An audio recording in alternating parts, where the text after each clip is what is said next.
कुरुक्षेत्र में महाभारत का युद्ध हुआ था। महाभारत में महिलाओं के हजारों किस्से और कहानियां हैं। महाभारत में यूं तो हर महिला के साथ कुछ न कुछ तो अन्याय हुआ ही था, लेकिन 5 ऐसी महिलाएं थी जिसके साथ घोर अन्याय हुआ था और अंत में उन्होंने अपने लिए न्याय की लड़ाई लड़कर अपनी मनमर्जी का मुकाम हासिल किया। आइए जानते हैं इन महिलाओं के बारे में संक्षिप्त में जानकारी। पहली महिला है अम्बा। अम्बा अंबालिका और अंबिका ये काशीराज की 3 पुत्रियां थी।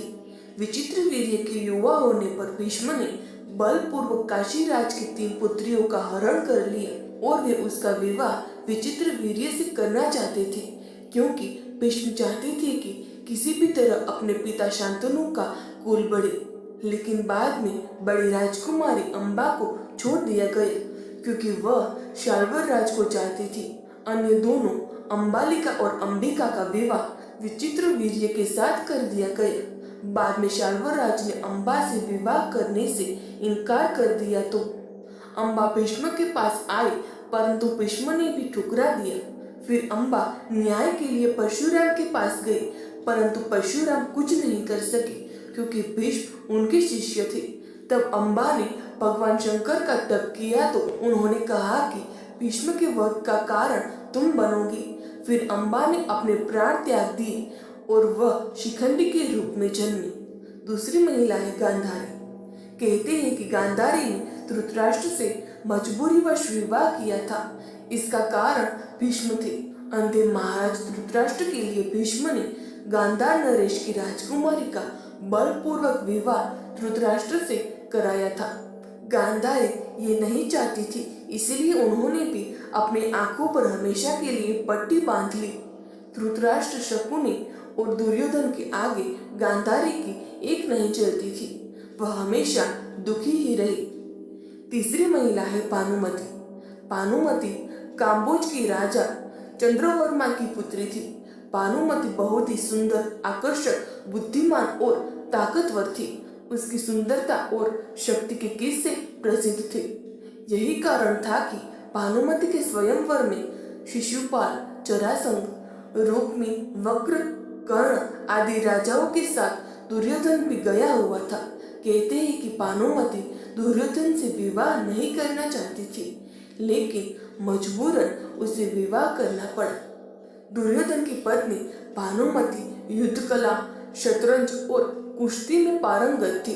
कहते हैं कि एक दिन उसने कुश्ती में दुर्योधन को भी पटकनी दे दी थी। भानुमति के कारण ही यह मुहावरा बना है, कहीं की ईट कहीं का रोड़ा। भानुमति ने कुंभा जोड़ा।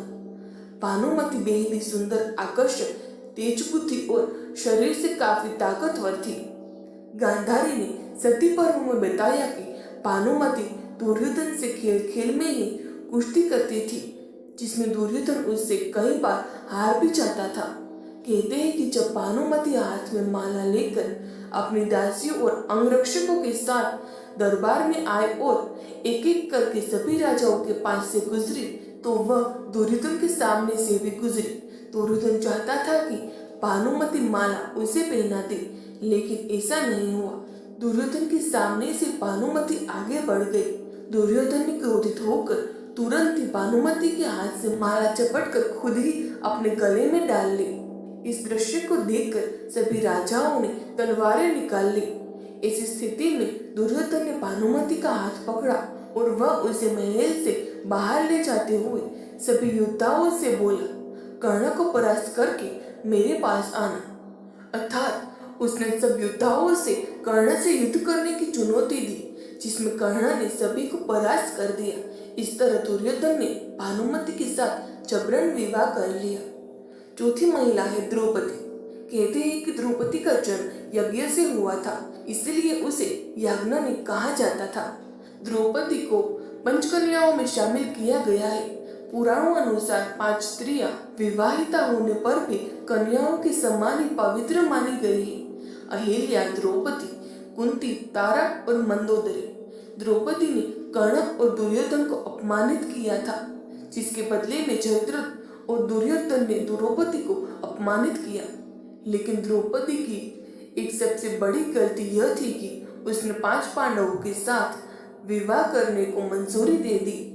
दरअसल अर्जुन ने स्वयंवर की प्रतियोगिता को जीत लिया था, लेकिन किन्हीं भी परिस्थितियों में द्रौपदी यदि 5 पांडवों की पत्नी बनाकर स्वीकार नहीं करती तो आज इतिहास कुछ और होता। द्रौपदी कुंती के कहने या स्वयंवर के बाद युधिष्ठिर और वेद व्यास जी के कहने पर पांचों से विवाह करना स्वीकार किया था। यदि द्रौपदी ऐसा नहीं करती तो वह सिर्फ अर्जुन की ही पत्नी होती। यह भी कि यदि वह पांचों से ही विवाह नहीं करती तो फिर संभवतः वह कर्ण की पत्नी होती। तब महाभारत कुछ और होती। पांचवी महिला है कुंती। कुंती को यह वरदान था कि वह किसी भी देवता को बुलाकर उसके साथ नियोग कर सकती थी। इस विद्या को उसने माद्री को भी सिखा दिया था, जिसके चलते माद्री को नकुल और सहदेव नामक 2 पुत्र मिले और कुंती के पुत्र कर्ण, युधिष्ठिर, अर्जुन और भीम थे। कुंती वसुदेव जी की बहन और भगवान श्री कृष्ण की बुआ थी। वो शारीरिक और मानसिक रूप से बहुत शक्तिशाली थी और इनके साथ में स्वयं भगवान श्री कृष्ण थे। गांधारी के बाद कुंती थी जो सबसे शक्तिशाली महिला थी।